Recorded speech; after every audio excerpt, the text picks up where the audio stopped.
I go to community college for like maybe 3 or 4 weeks. Okay. And I'm like, dude, this is just not. What is this? It's like the dead energy. And then I was like, dude, what can I do to get out of it?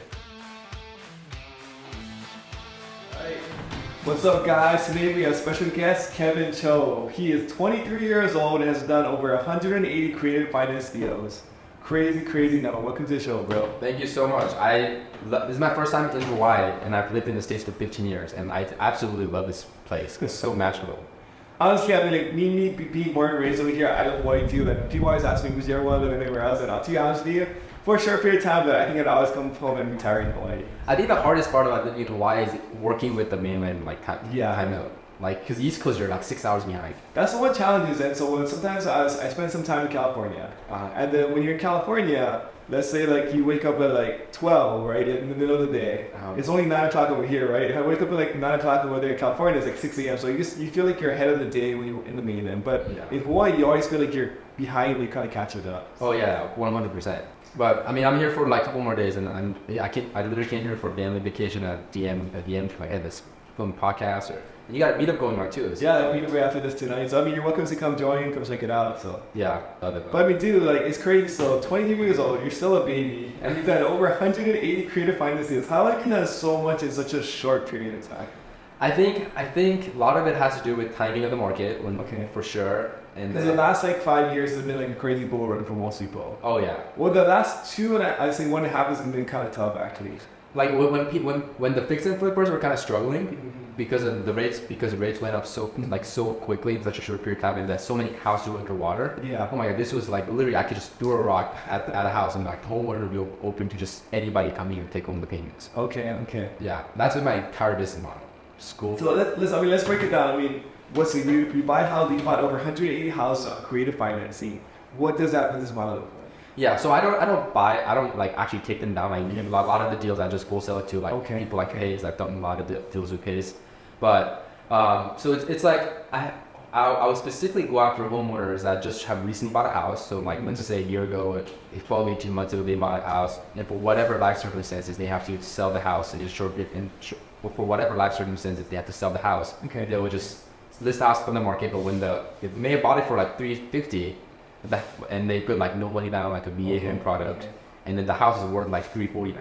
Just because like the interest rate to like the market conditions that went down in value. Right. Okay. Right. And then I would specifically go to them and say, hey, I know you're about to cut a check, and whatever that check amount is, 10, 15, 20,000. How about instead of you cutting the check and we just take over those loan payments, and that's especially, and it works really well with like low down payment products like a VA loan works really well. FHA, even conventional was at 5% down. They work really well, and a lot of homeowners were caught in that tough spot where like they got to move, they don't want to rent out the house, but they'd rather just but they can't afford 2 house payments. I mean, I think it's crazy because as an owner, if I was in that situation, I would love to be like a guy like you. Yeah. But then from your perspective, how are you profiting or making money by overpaying basically for a house, right? Yeah. So on the purchase price is I'm always overpaid for. So example of like I'm taking over $350,000 loan, but that house is worth $335, $340. Okay. You're already like 105%, 110% underwater. Got it. But then the value of the deal is in the low interest rate that's on there. So because they are already locked in the low interest rate when they bought it. Yeah. Or it's like a 2, 3, or 4% interest rate. Yeah, especially like VA loans, they always have no PMI, so they have no insurance. What's the lowest interest rate you've ever seen? Lowest 2.1 is the lowest I've seen, but 2.7 is the lowest I have. Okay. Yeah. So they buy these houses at a 2.1. They just waste basically like free money. Oh yeah. Yeah, and then these homeowners are like, I just want to get out of it. Like, give me like $2,500. Oh, really? So okay. Yeah. But the thing is, like, they're gonna get positive $2,500 versus cutting a check for $20,000 if they have to actually sell it, right? Because of the realtor fees, the closing costs, plus they're underwater. Yeah, plus they're underwater, and that's if they get a full price offer for whatever they have it listed, whatever the market says that the house is worth. And okay, so you come along, you're like, hey, I'll take over your payments for you. Here's $2,500, and then what's the next step for you? That's when I decided, okay, what do I want to do with this? So like, one of the houses that I own for my personal residence, I actually bought my personal residence 3.2%. It was like $600,000 house, brand new. Okay. And It was a local real estate agent that kind of saw my content. She was, oh, like, I know you buy a lot of houses that are underwater. My homeowner, my client, she asked like a 3.2%, something like that, on interest rate on the house. And she just bought it to do an Airbnb. Mm-hmm. But like Airbnb is, I don't know about Hawaii, but Airbnbs in Vegas, I think Vegas and like in the desert area, they really perform horribly during the summer. Okay, during the summer. Oh, that's crazy because in Hawaii, like that's sort of the high season in the summer of Hawaii. But oh yeah, no, summer is so brutal. Okay. So like this homeowner, she bought the house like right after the summer, and she does this phenomenal job. Like, I mean, she didn't do a good job, but like the market really did a great job in the Airbnb market. So during winter, she made really good amount of money, but summer, she was like losing, like she was having like one booking a month in that.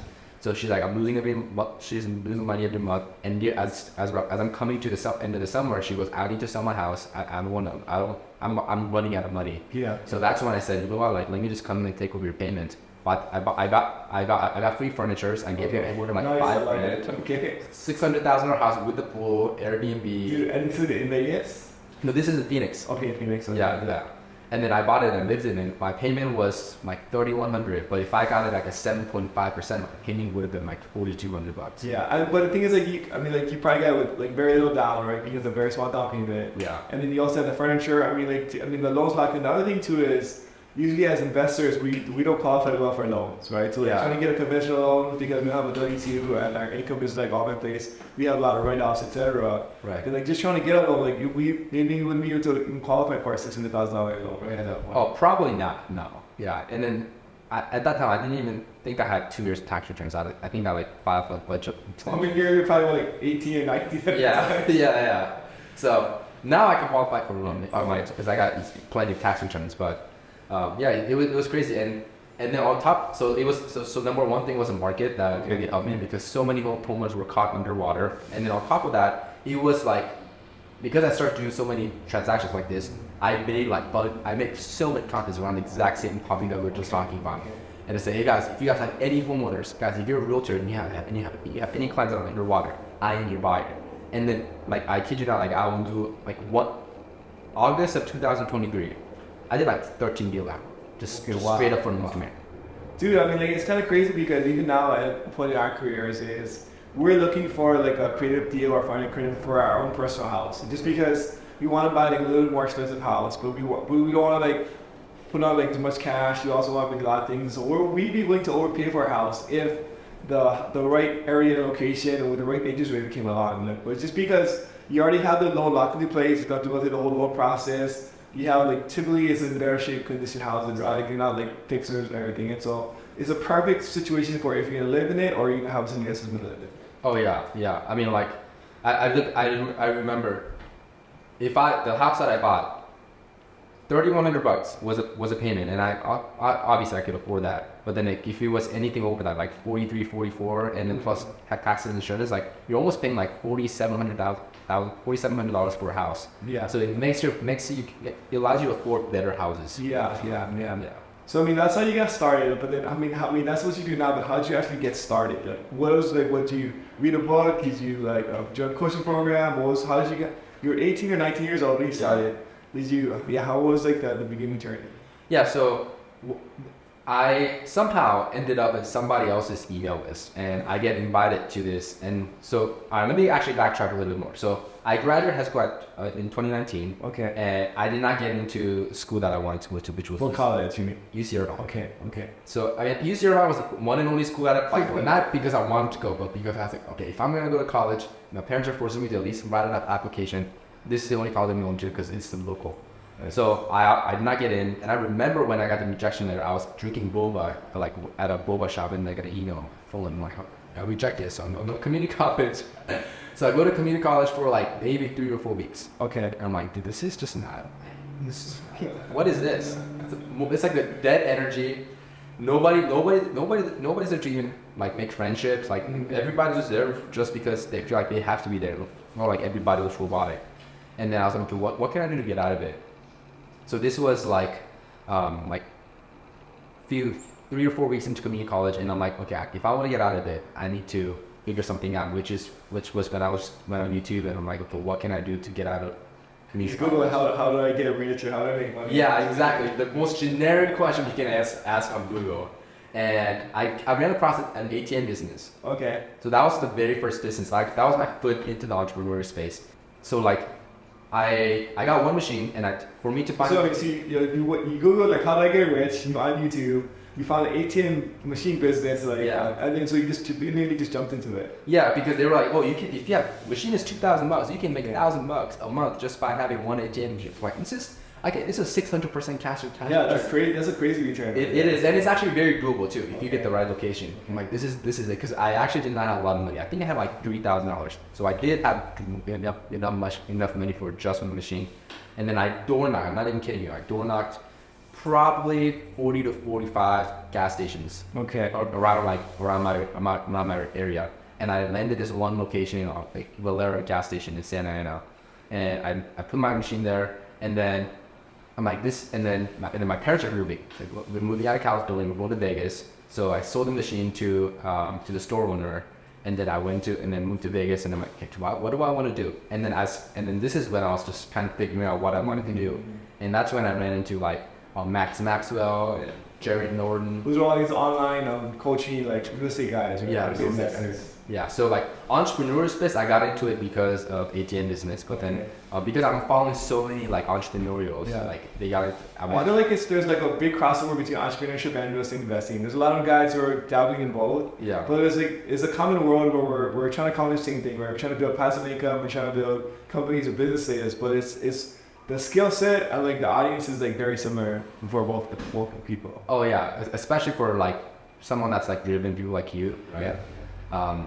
So that's when I got into real estate, and this was 2020, right? And this when COVID started. Okay, and I'm like, all right, well, let me just figure this out. I literally have no other option. So I joined, and that's when I ran into Pace. Okay, Pace Marty. It's one of it, yeah. And then I joined his mentorship, and then the sub 2 mentorship. Yeah, the sub 2 mentorship. You're in it too, right? Yeah.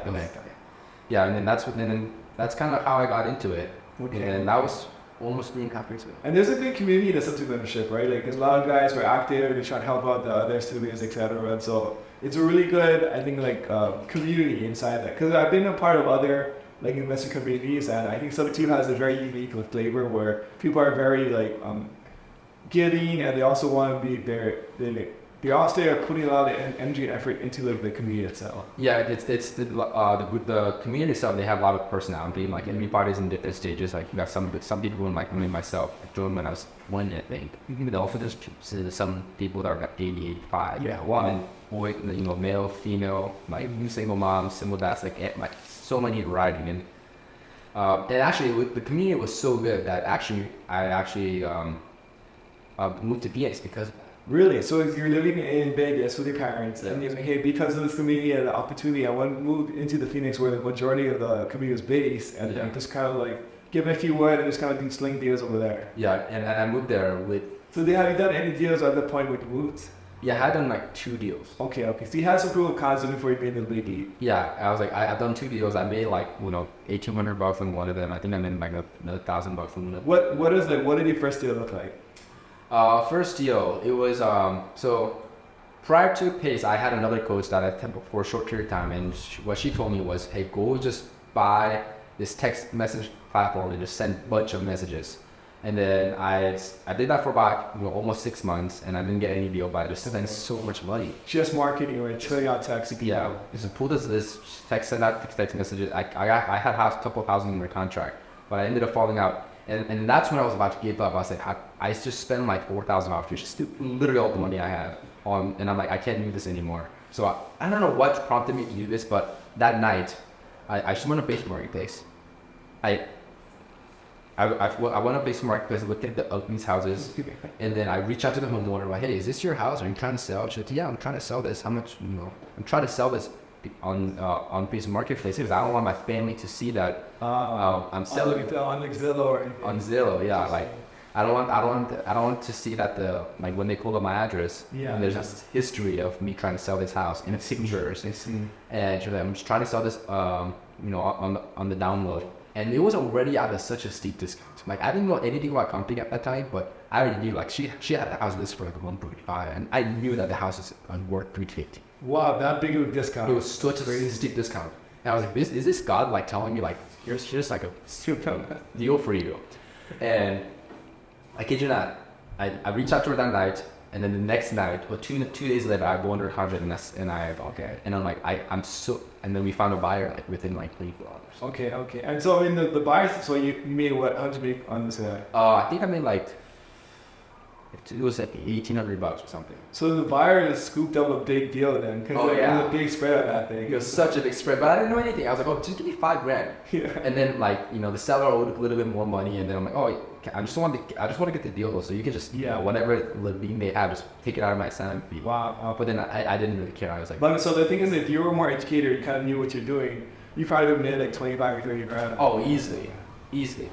But honestly, I'm so grateful for that buyer, because that buyer actually got the deal to the finish line, and I didn't really. That's the main thing, right? Like sometimes you're not always looking for like the most profit. You want to make the sure thing, right? So as long as your buyers are closing, like it's alleviates stress, alleviates like a lot of burden. So it's better to take like a smaller amount than possibly making nothing on it. Oh, 100%. But then that got really competitive. Like, I mean, how I don't know about Hawaii market, but like I imagine the cash, like the investor market is pretty competitive here. It's decent. I mean, I feel like every market has their nuances, but whenever you have a big population in a big city, you always have a lot of investors, a lot of people who are like looking to make a buck here or there. Yeah. And then so when this is when I was, and then when I went to Phoenix, the cash investors like Pace, Jamil, Ren Daniels, like Cody Sperber, like all these guys, they were doing so many big deals. Yeah. I was like, I don't even think I could fit in this market. So I switched my business on. I said, I'm not gonna focus on like the cash deal, foot deals. I'm just gonna focus on the creative finance. Okay. And I feel like there's not a lot of guys who do creative finance at that point in time. Yeah, it was just Pace and like maybe like a few other guys. And then I was like, I made my niche. And in 3 years I did almost 108. I mean, that's the thing too. I think a lot of times when you're looking into like a market or looking at a business or investing, there's always like something that's new or at the forefront that if you can get in there earlier first, you have a competitive advantage. Because like you're gonna fix a flipping back in the day, like nobody really knew about it before social media. Like I heard people just go to auction and you buy houses like at 50% and there's no competition. Yeah. But now like there's more people who are aware of it, there's more competition, so now it's hard to find a deal. Same thing probably in the beginning of those stages of like creative financing when it was like as popular or as well known. They're probably like you could just like pick them out of like the candy out of the candy jar, right? Oh yeah. So the creative finance in the Phoenix market was actually very. It wasn't like as competitive as I thought. Like I mean, like I said, in 3 years I did almost 180 deals. That's crazy. You're only like 19 or 20 at the time too, right? So. Yeah, I think I was 21 when it was 21 when I had like recently moved there. So made my name for myself, but one thing that I want to do, I want the audience to take away is like I niched down really hard. Okay, explain that. What's the thought process of that? I wanted to be because I knew that I didn't have marketing budget to spend on a big, like to broaden out. So I said, you know what, I'm gonna be focusing only in Phoenix. Okay, I'm only in like creative finance, but even then I'm gonna focus on like underwater houses. So what it's niche all the way down to like very specific things, just so you can become like an expert in that specific area. Right. So what kind of marketing did you do? Did you cold call, texting? What was like the plan over there? I did a lot of cold calling, and it was so easy because I literally go in the houses, and you have a prop stream, Charlotte. So it's perfect. Okay, let's go in prop stream. I look at all the houses that are listed on the market. Let's say like Maricopa, Arizona, right? Yeah. I look at all the houses that are listed for, let's just say, $350. All right, $350 for you is like probably land, but like $350 in Arizona, you actually get a decent amount, or at least like 2 years ago. $350, and then I look at what the mortgage balance is. Okay, because mortgage balance is a public record. Yeah. So I just compare. So if the house is listed for $350, and they have a mortgage balance of $340, $335. Because close. So if they're like, I'm like, hey, after tuition is paid, the homeowner might owe it $0. And then I'll just go, and then I have a list, like it's such a small list. Like in Maricopa County, I probably have 200 houses. Okay, so it's very easy to make those calls. It's easy, I make the calls, and this is the best part.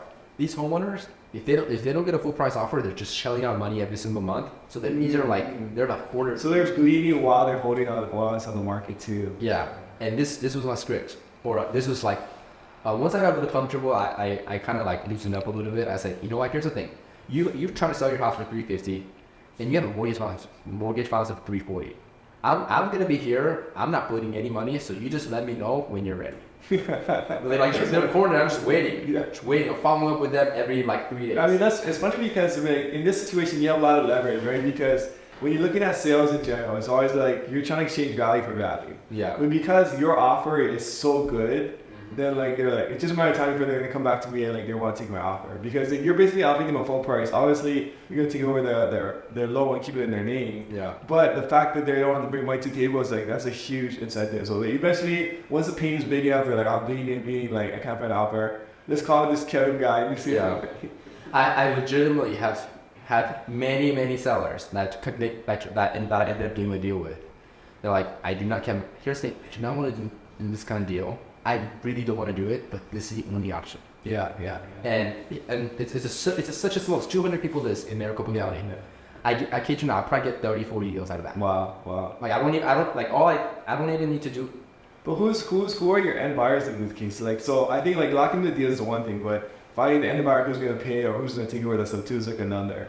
Yeah, because you have to consider that like these buyers, they cannot sell this house for the next 3 to 4 to 5 years. Yeah. Because like you have to wait for the house prices to go up and the mortgage balance to pay down. So in the beginning, paid spot was a lot of my deals. Okay. I mean, because these were like 2, 3, 4. I mean, paid spot one of my deals was 1%. Okay. That's crazy. Yeah. But then it's actually it worked out really perfect, because I will tell the homeowner and the agent, I said, hey, here's the thing, you're underwater. I don't want to way overpay than what, because I'm already overpaying. Yeah. So I give the homeowner like maybe $1,000, $2,500. Agent, Yeah. I try to pay the agent like full commission Okay. most of the time, because I want to do repeat business with them. Yeah. And then I put my like $5,000-$10,000 on the assignment fee, because I don't want my end buyer to overpay. Yeah.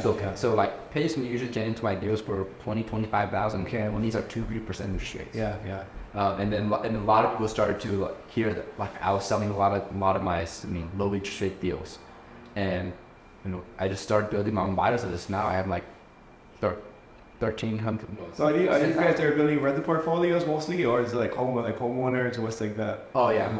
70% of them are just building out the rental portfolio. 20% are like they want to live in it, and the other 10% are just like, I just make way too much money. Give me a tax depreciation.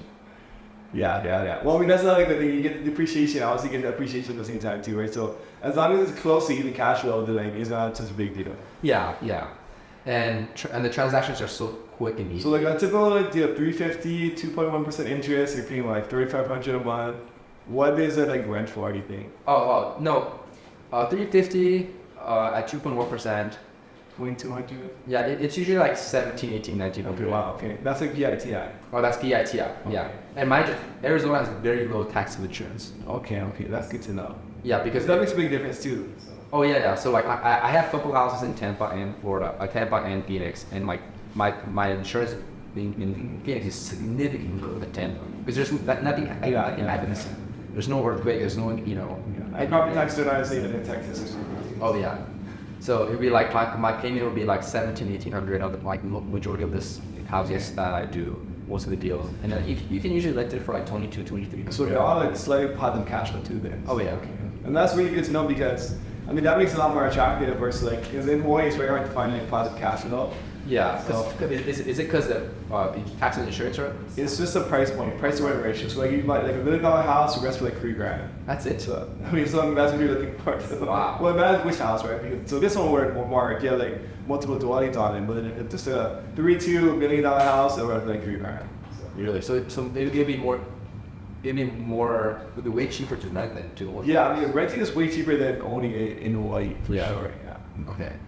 Even like condos too, because like the maintenance fee in Hawaii is stupid. Like we're trying to sell a condo right now, the maintenance fee like $2,500 a month. What? This one the maintenance fee. What kind of condo is this? I mean it's a $650,000 house or a condo, and the maintenance fee is $2,500. I mean it's $2,500. We actually have two right now. One that we're flipping one. The other flip we're flipping is like 2100. But yeah, that's just. But that was really like a 1.3 million condo. But like yeah, that's just maintenance fees on average always like 600 to 800 like a month. That's insane. You know that's why condos like it's I don't know like it's just when I living in one I'm like that's just what the cost of a condo on maintenance fees. But when I go to like Vegas other places, dude, like your maintenance fees are only like 200-300, like such a big difference. 200-300 is a lot. Even like coming from Vegas and Phoenix, because I live in both places, $200-300 for HOA, that's insane. like 2,500. Do they include like breakfast, lunch, and dinner? I wish. What do you have included in a condo? That's 2,500. I mean, that's just Hawaii, man. I don't even know what you get. Like, you get to live there. That's insane amount. Okay.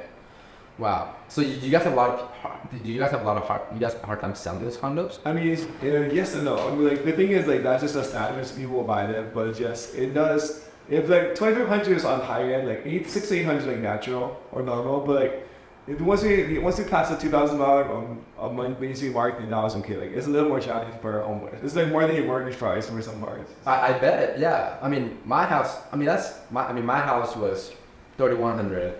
So that's like 70% of my rent mortgage payments. Oh my god, that's insane. I mean, even the condos, like on the outside, like I'm driving around Waikiki. It's like these condos they're all beat up. So that's kind of the problem too. Is like over time they're mismanaged, right? So things are breaking, like whatever, and so like the fees are going up because of the maintenance or assessments and things. And so that's partly why the maintenance fees are so high, is because over the last 40 years, if they're not maintained, the board is maintained it well, they're like everything is more expensive to maintain. Wow, so they just pocket the money. No, I'm just like, now you gotta pay for like repairs in the building, right? You got to get a loan to like fix your elevator, or there's like piping, there's like $1 million to fix your sewer or whatever. Now you got to get a loan for that, and you add it to the maintenance fee for the residents. Wow. So it just adds up to like your monthly costs, and then you just shaved my mind, man. So thank you. Well, I mean, like, it's expensive, but it's also nice, and so there's always pros and cons, right? Yeah. But I mean, if you can find a good single family, maybe that would be something you can move into.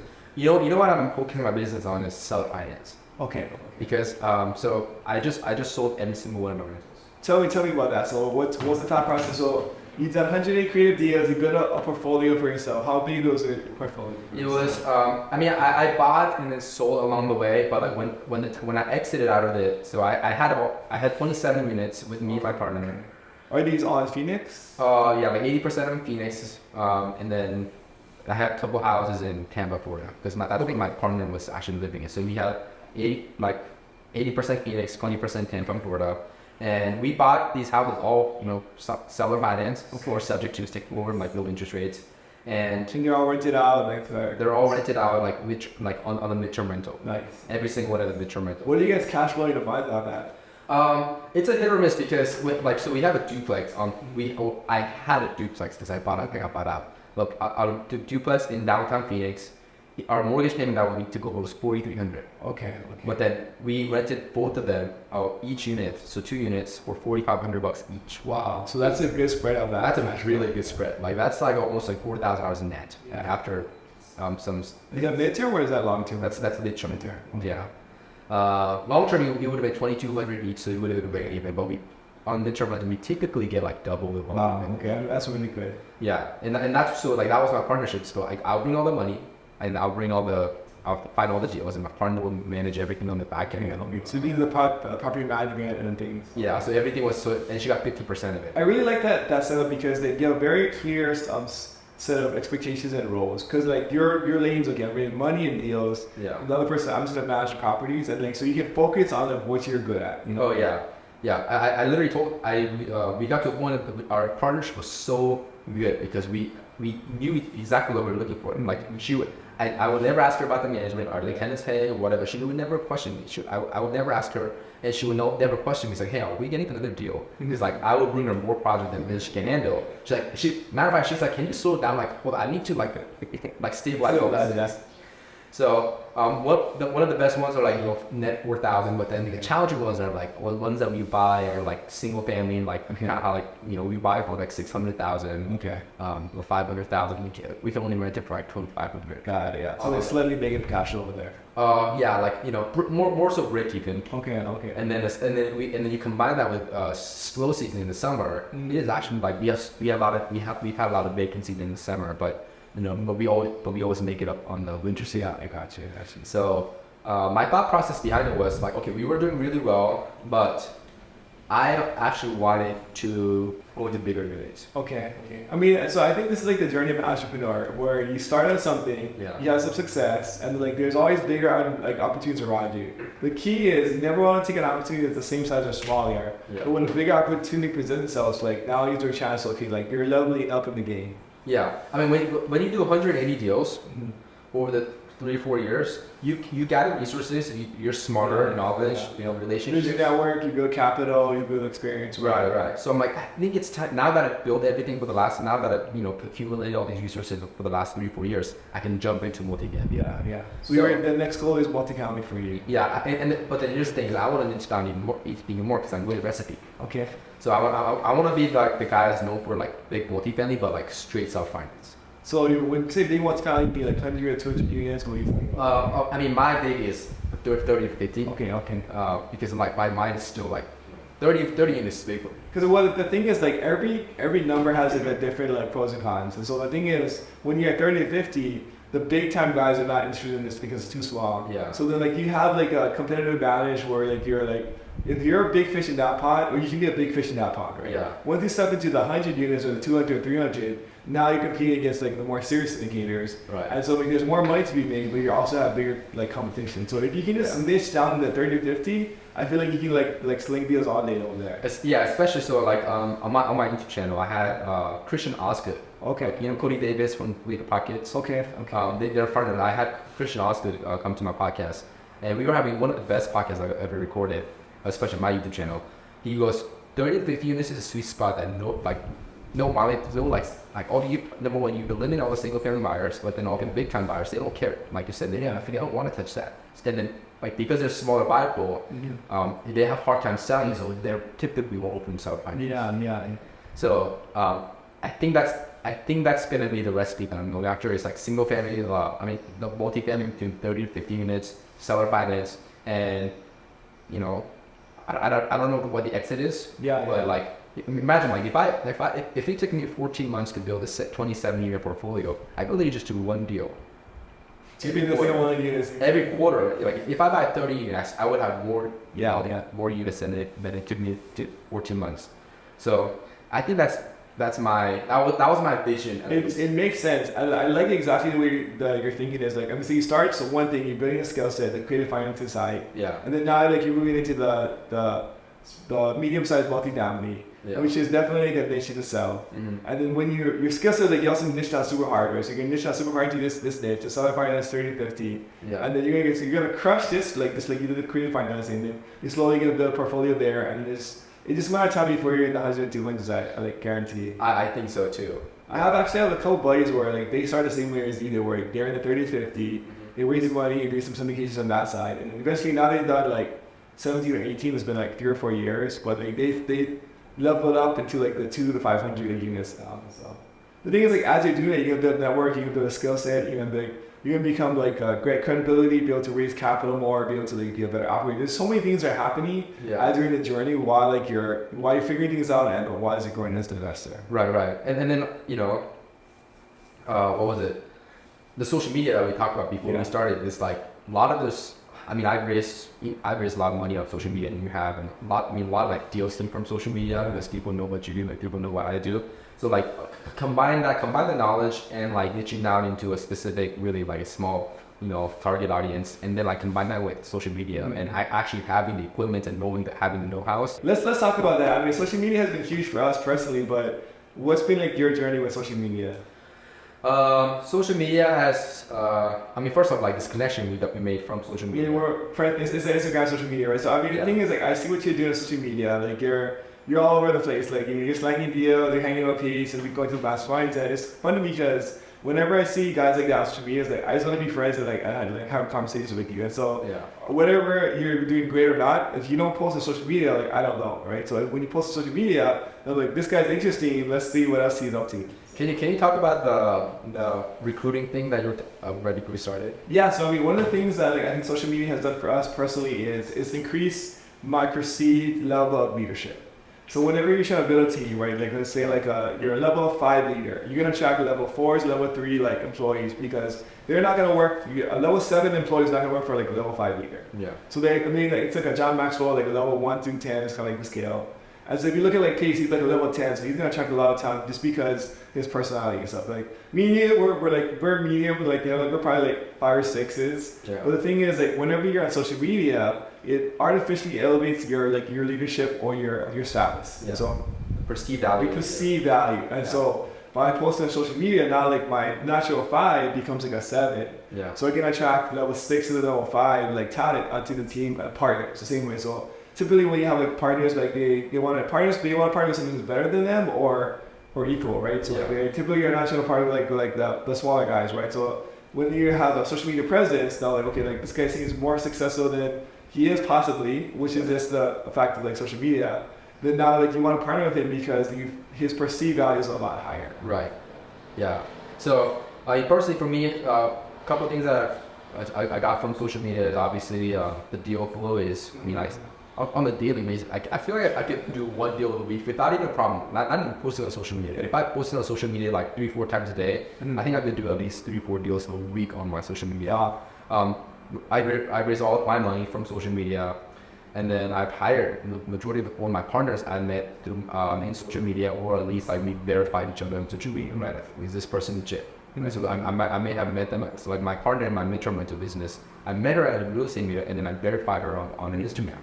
And then and then obviously I think the biggest thing for me is a relationship. Like people want to hang out with people that are actually doing things. Yeah. So like it's like what good is it if you're doing like 100 million deals a year, but then like nobody knows who you are. Yeah. You know what was crazy? Where I had an aha moment is I went to you dad with Greg Ryan, he had like this thing Welcome back and like it was like 2.5 years ago. Yeah. And then so like we're in this room, whatever, and then I see like these guys in the business, they're like crushing, like they like literally do like millions like every year, right? They're crushing, but they have no social media presence, right? Yeah. And you got these dinky little guys, like they fill like one house and they need like 10 grand or something, but they're all over social media, they got like 40,000 followers. Yeah. And I saw like in the room, all the guys were like, they got invited to the green rooms.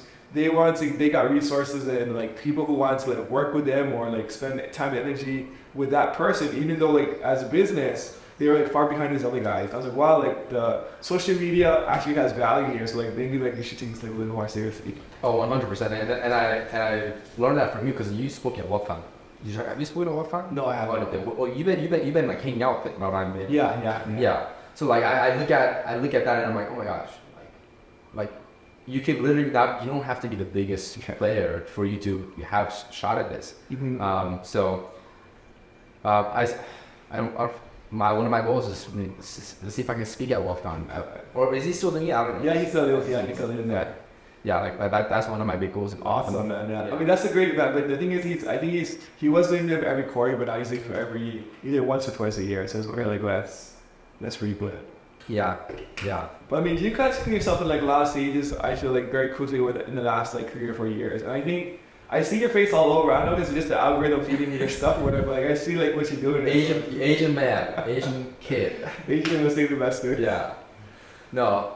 And I feel like this is the first time meeting you, first time really talking, but I feel like I've talked to you multiple times before. Mm-hmm. Like just like interacting with like watching your air chats or whatever. Yeah. So social media has been such a game changer, and but here's the thing is like I feel like real estate. Like I mean, this is just like I literally thought about this like last night or like 2 nights ago. It's like I feel like if I'm on social media, I think real estate creative finance might be the one niche. Why is that? It's such a small niche. It is so hard to grow. Like I post quite a bit. In my personal, I post a good amount. But it took exactly last year I had like 6,500 subscribers. Okay. Right now I'm just hitting 9,000. Okay. This stand of year I only grew 2,500 subscribers. But I mean, I'm not here to complain, but like I'm saying, like if I start a cooking channel, but that's a really, really good point. I mean, so here's another thing too. This is what I found too is guys who are like, let's say you do like food. Yeah. Like they say in your tab, your total addressable market is like basically anybody who eats food, right? Yeah. But the real estate in general is already niched down because not everybody is interested in real estate. And then when you go creative finance, it's even a smaller pool. But here's like maybe an idea is everybody cares about money and finances. So if you just tie it into like, here's how you get a free house, or here's how you can like get cash flow. So you don't really niche it down like, so in your marketing channel, you want to like market to anybody who's interested in just owning a house for free or those kind of things and finance in general. And then like that's would be having a bigger total town or total addressable market. Yeah, I go back and forth because it's like you can have a really interesting, you can have a very general audience topic, but you get me very niche down like me. But at the end of the day, it all comes down to like how do you monetize them? That's a really, really good point. Yeah. Yeah. So like yes, like can I have like okay? So I just got a little golden retriever puppy. He's like the cutest little dog ever. And like I walk around like everybody's, I get stopped like every 10 seconds. Yes, I could create a. You get 10 million views for the golden retriever puppy. Oh yeah, actually, matter of fact, I had a big somebody like smacked me in the head. I have 550 posts on my Instagram. Okay. All the reels, they average I don't know 10,000, 10,000 views on average. But I posted a video about Maverick jumping into a pool when he's like 3 months old. That got like 250,000 views in like 2 days. Wow. And I'm like, wow. So the trick is you want to have like a niche, you want to have like a tracker where people can find it, like learn more about you, right? Yeah. So you have like the actual educational content, but every so often you want to have like a bigger funnel to just get people to your page. Right. So I think like that's having like the golden retriever or something. That's not like your big thing, but that's like a niche into like your education or like your brand that you have. Yeah, which is the reason why I started like hosting workshops, because like when you're doing like 180 deals, right? Like you have now you set the credibility to like, hey, I don't want to do coaching broadcast. That's not what I want to do. But like I'll be down for like a 1 day or 2 day event where people pay. Mm-hmm. So I started doing creative finance workshop. Okay. And that's been pretty that's been somewhat of a decent moneymaker on top of like the business I'm doing. But what I realized is like these people are very easy to sell to because they have the quality of the audience. You talk about stuff money that has money. Yeah. So my workshop, I have I didn't even. He's talking for buyers on your back end side on the wholesaling.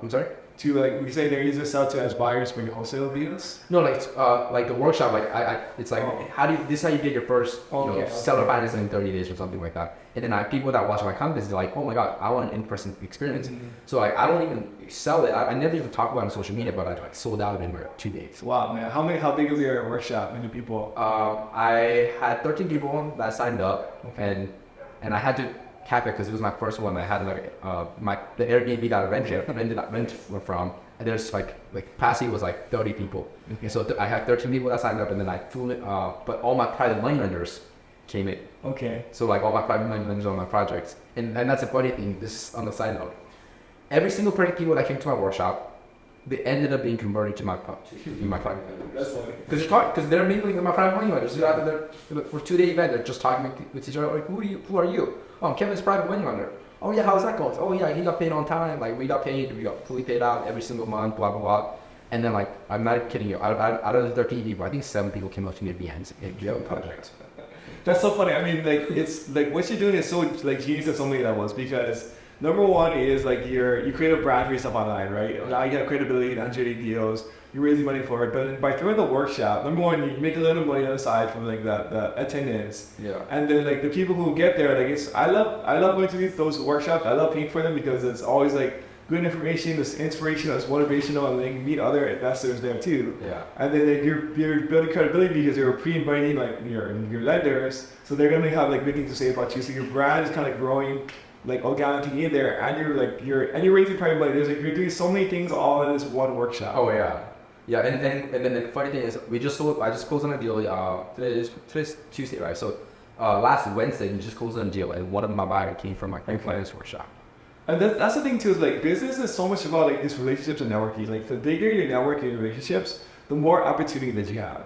Yeah. And like, I mean, that's what I mean for us. Like, we may be able to do a deal. Like, if you find me a deal stuff too, I mean, why not? I'd love to buy it too. Like, I mean, there's so much opportunities to collaborate and to do things together when you're in the room with guys who also like are doing deals, right? So like all your private money lenders, they have money, they're lending. Other guys like they're interested to buy it or they want to like start their own deals. When they have their own deals, who do you think they're gonna bring you to for help? It's gonna be like this guy, right? Exactly. Even like posting YouTube content. So I people like, hey, I saw your YouTube video from 8 months ago. I saw you talking about this. Do you still do it? I'm like, yes, I still do it.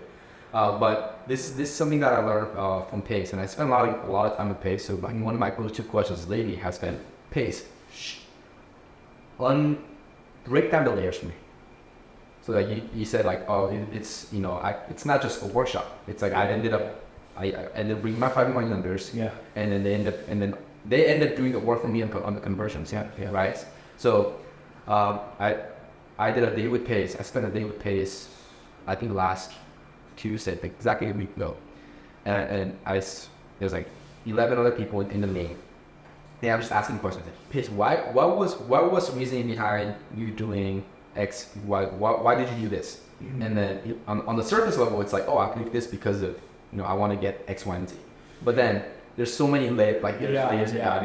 So like for me, I didn't even know I was doing the whole conversion thing on the private money lenders, but I just did a creative finance workshop because I'm like, you know what, there's a lot of demand for it. Yeah. I sold out within 2 days. I didn't even need to promote it, and then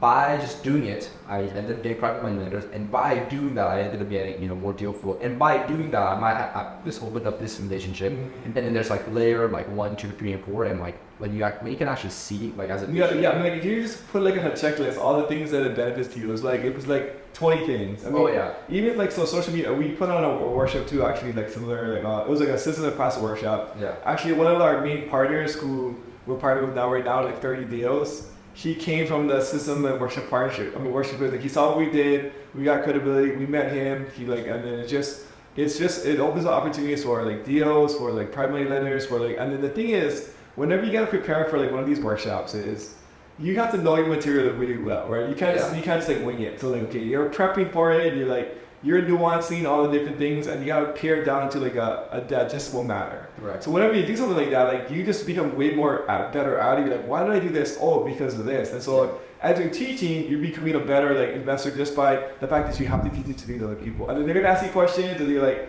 the reason, and then you're kind of processing things as you're asking questions. So like asking, oh, that's why I did it. So then it's like multiple like forward. It just becomes a better investor on that end too. Oh yeah, and then like when you're doing it like personally specifically, like course is different because of course you just like and there's no back and forth, right? Yeah, well in personally, if somebody asks you a question, you have to get an expert on the topic, or else you're a flop. Yeah, you're a fraud.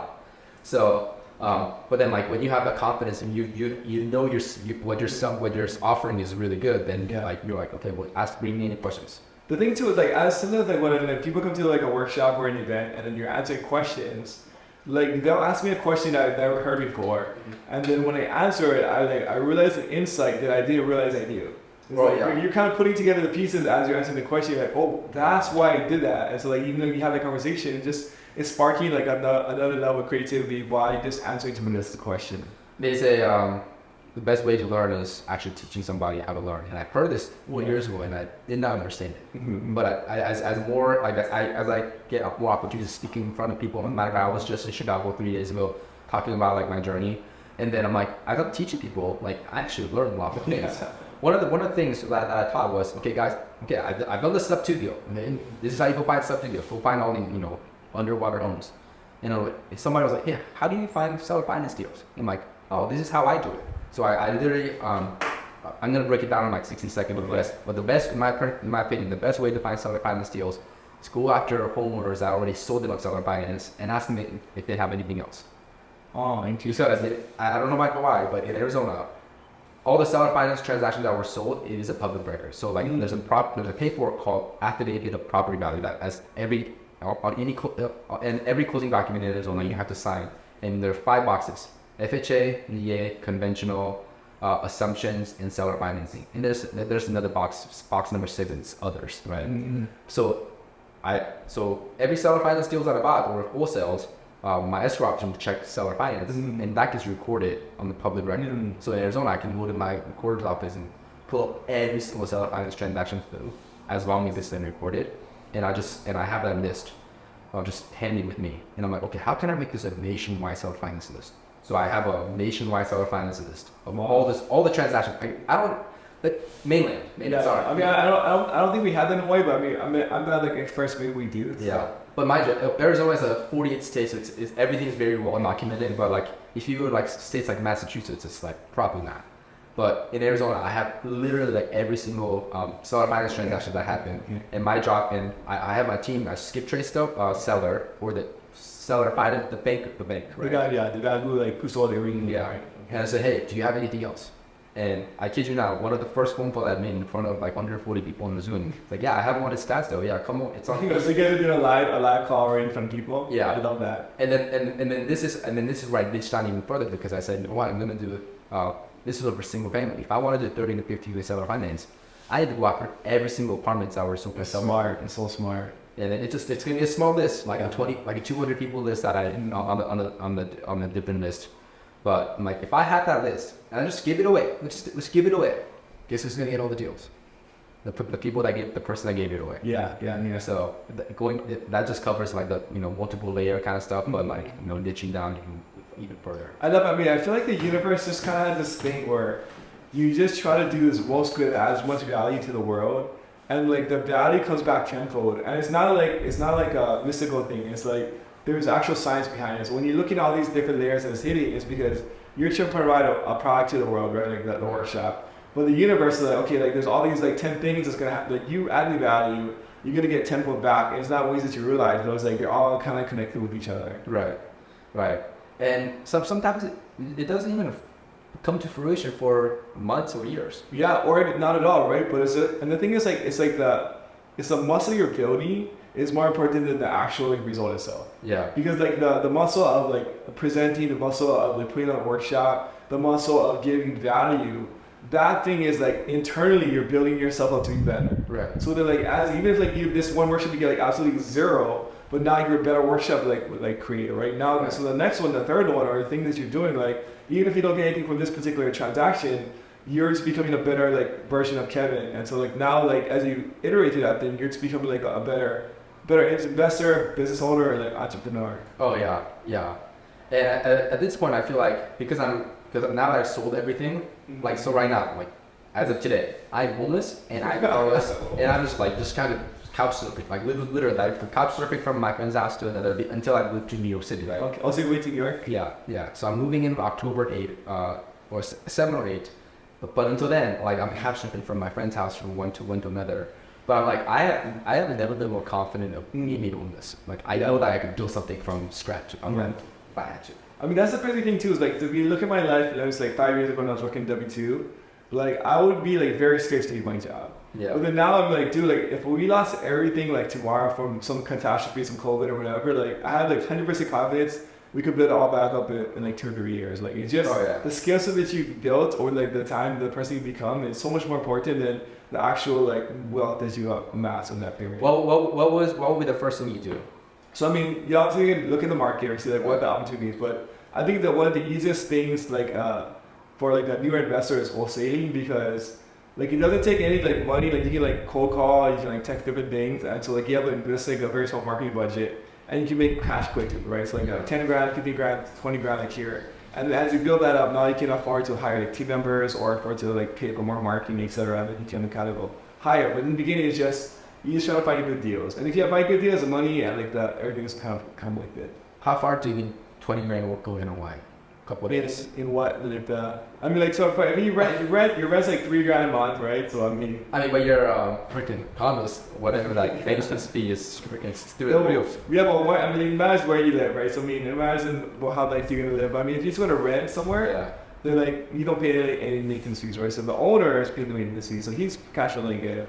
But then you as a renter, you don't have to worry about that. So like if you just want to, I think in Hawaii it's way cheaper to rent than to like own for most of the housing. I'm glad. And I jokingly said this to my partner. He was, because she was worried. Like she was like, "Do you minimum to pay you out?" So like so for the reference, like I sold all my rentals on seller finance because my partner did not have cash. Okay. And What is, I mean, like, can you walk us through the numbers of what that looks like? Yeah. So 27 units. So it was like, I think it was like 18 or 19 houses. Some of them, like a lot of single family, but like some duplex, triplexes. But none of these houses had equity. Because why is we're buying no equity houses? Yeah. Sometimes we buy seller finance deals. Homeowners like our full price. Okay. So a lot of these houses had no equity. So 27 houses, we settled on a number. It was like $500,000 in equity value.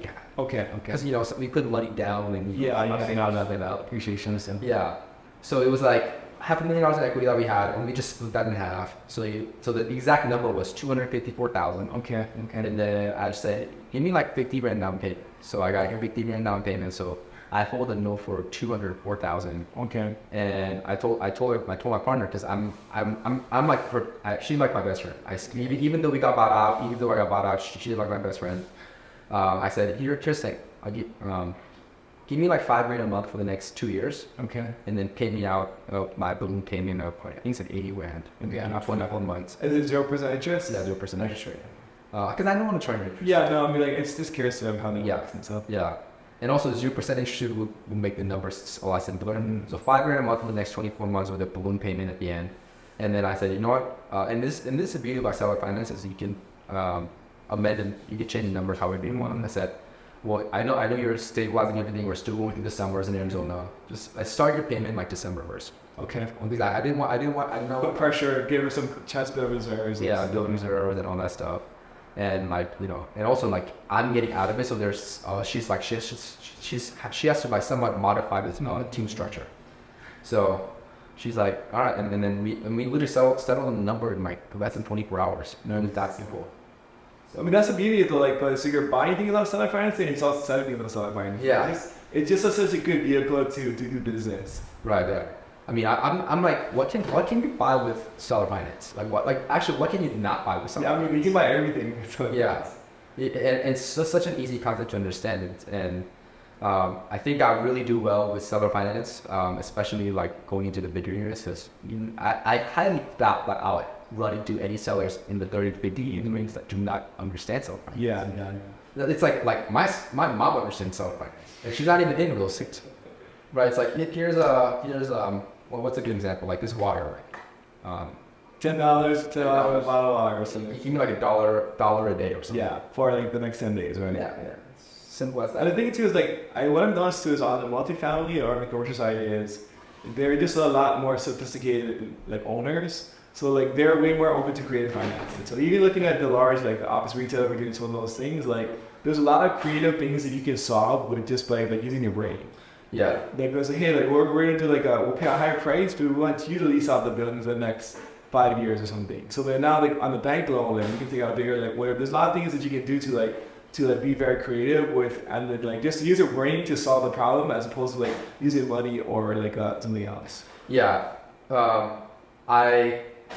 I'm kind of thinking as I'm thinking more about it, and like as we're trying to going back and forth, like things just to pop up. But like I'm like, if I did 180 deals, what did I have to do? 180 person sellers, 180 different personalities, 180 different problems, 180 different escrow files. But I'm like, if I just did one deal a quarter, like, and I could get exactly what I did in 4 years, in a year.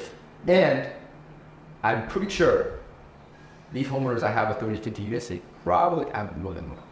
Yeah, no, that's very, very lucky. I mean, it makes a lot of sense. Like but then you wouldn't have been in this spot if you didn't go through that 180, because your confidence, your track record, your credibility to raise money, to all the different things, because you know how to structure and negotiate. Yeah. It took those reps to become this version of Kevin. Like this is like Kevin 2.0. Yeah. You're gonna do 30, 50 there, then you're gonna do. Then after that, you're gonna move to like the 200 to 500. Then you're gonna start like working with like skyscraper, whatever the thing is. There's always like an evolution of like in your journey, but you can't skip steps. You have to go through like the process to get to where you want to get to. Yeah. What's your next evolution? So I mean, we're looking really hard right now in commercial and it's like office retail, and the reason why is because like whenever like there's, I think it's like the Warren Buffett is like when everybody's scared you jump in, when everybody's greedy you jump out, right? And so like the commercial space right now is very scary for people, and so we're getting like a lot of like opportunity over there. And there's like a way to navigate it that like I want to say it's nothing too long to explain over here, but basically we have like a competitive advantage where we can navigate the space better than others, and then getting like deals basically pennies on the dollar. And so we're trying to work commercial like office retail right now, and so that's the, and then those are bigger deals, right? So like as opposed to do like $1 million deals in Hawaii, you can do like $4 or $5 million deals in this commercial office, and then the cash flow way higher. So then while you're holding them, like they're cash flow positive. So like the good thing about like the cash flow positive properties is when you hold them during a recession or when things are like this, sales are down, like you don't care because you're making money, right? So as long as it's cash flow positive, so like if you're looking like your duplex is making $4,000 a month, like if the market drops, like you don't care because you're still cash flow positive. When the market does go up, you have the choice to sell or not to sell. Right. What's your how does the team structure look like on such a big commercial? I mean, right now it's just me. I mean, like we have like property managers, we have like 8 brokers looking for things. Right? We have like the team as far as vendors. But then on our side, it's just we're raising some like funds from some capital from lenders, and we pay them out at 12% like annualized interest, where like they're not being equity, but they're just getting like a consistent monthly like cash flow. Okay, so wow. Yeah, I mean, that's what kind of interesting because on a single family, like I've never done a fix and flip, so I don't even know how to change the doorknob, so I would never speak on this topic. But when in a single family, there's very limited ways for you to structure the deal. It's like there's money is coming from you don't want money, sellers don't want money, no whatever. But and that's what like kind of got me bored really quick with a single family is like people like you and me, like I need to exercise my creativity part of my brain like every single day. Yeah. Like if I don't have problems in my business, I mean, thank goodness I don't have as much as a problem. But like if I don't have any problems in my business, it just gets me a little very bored, and that's you need a challenge, right? You have to be able to like achieve something. Yeah, like because like I mean, to be totally honest, with the 27 houses with doing midterm rentals on them, oh my gosh, I don't think I could have lived I mean, extravagant. You get another 27, you're retired already, right? Yeah, like I with the 27, I could pay my bills and like not have to like stress about it. Mm-hmm. But then like the reason why I sold it was because like I'm lacking stress in my life. It's so ironic. Like okay, I want freaking passive income. Like okay, here you go, a little bit of passive income, and it's like I don't want that. Dude, it's so funny you say that because that's exactly what happened to me. Because when I got into real estate investing, I was like, I want passive income and I want to like, return to the beach with my time. So then I was like, okay, we got like, you have to replace my W2.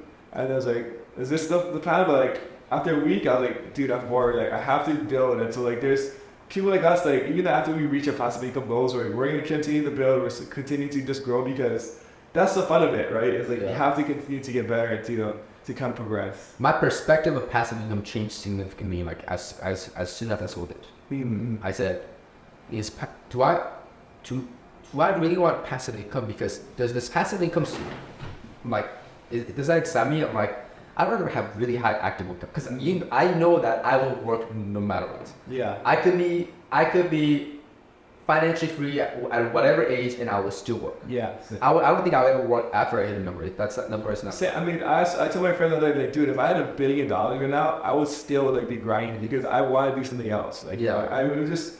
It was like money. The goal is not the money. The goal is just because we enjoy like growing and building something. Yeah, exactly. So I mean, it's so weird because we all get into this business, and I think it's also a personality thing. It's like my partner is very happy with 27 that she has, and I actually don't even know if she's gonna buy more. She'd probably like buy like 3 or 4 out like one house every quarter or something, and like that's if just come along. But she's not gonna be as driven as I am. Yeah. Nor will I be as driven as Pace. Yeah. Right. So, you know, she's very happy with 27, and I respect that about her. But like, I know that I will not be.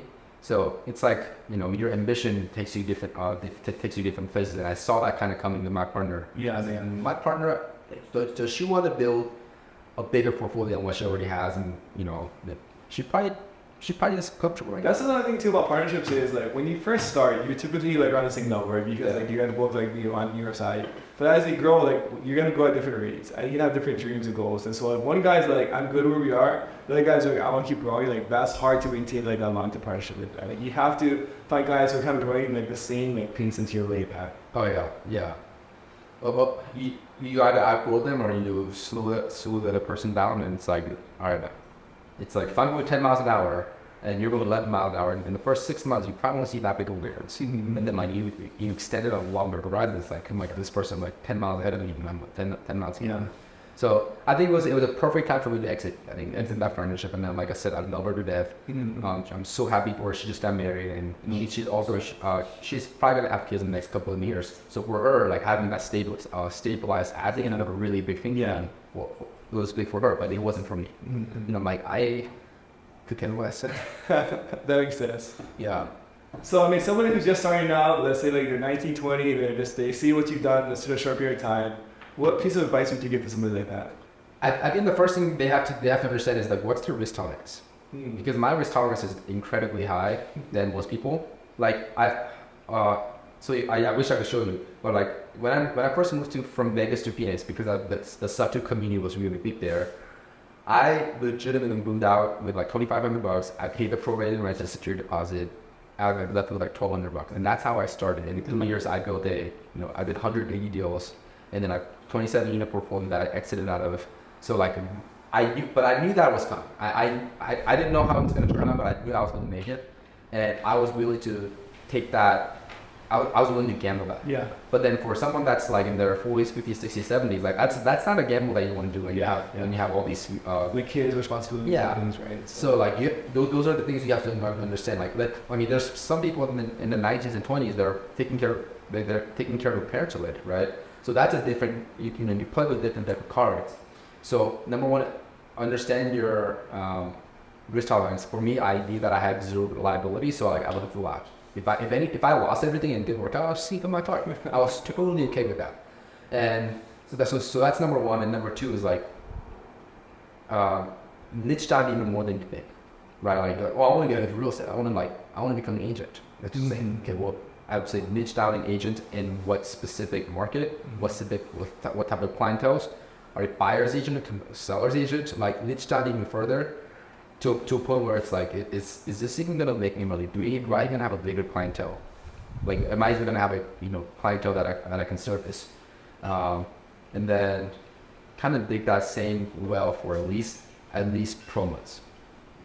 Yeah, that's really, really good advice, I think. I mean, it's funny because you're like, my story was the exact opposite. I'm like super low risk, so I had to work and make sure I had income before I was able to like willing to quit my job because I didn't have like confidence in that end. But it worked. Whatever your risk tolerance, you have to like adjust for that, right? So. Yeah, my favorite word lately has been confidence, because now you have confidence to start everything brand new and you would know how to get it. Yeah. It might have taken you 5 years. Yeah. But the second time around, it's like a 3 years, right? Possibly even quicker. So that confidence, you need to get that as quickly as possible. So for me, like, I know that like at age 22, 23, I found out, okay, if I lost anything, I'm gonna be able to build it back up. That confidence, you want to get to that as quickly as possible, because like when you have that kind of confidence, you take different kind of, you make your decision making is very different. Yeah, that's a really, really, really good point too. Yeah. So that's what I'll say, and then but one regret, I think you one of the questions that you asked me earlier was like, do you drive any losses? And like financial losses, well, not really. Okay. Like I mean you like. Like one here and there. You've never lost like 300 grand on viewers. No, I've never lost that kind of money. But what people might say is, okay, well, Kevin, you got 27 houses, you only sold it for $254,000. Is that a loss? It depends on how you look at it. Like if I had waited 29 more years and I sold it for 254, yeah, that's a significant loss. Like all these loans will be paid off by that. But then plus depreciation, you probably sell it for like $600. Yeah. Oh yeah, like I could. I mean, average home in Arizona is 450 times that by 27. Like I mean, there are millions of dollars. I only sold it for $40 million.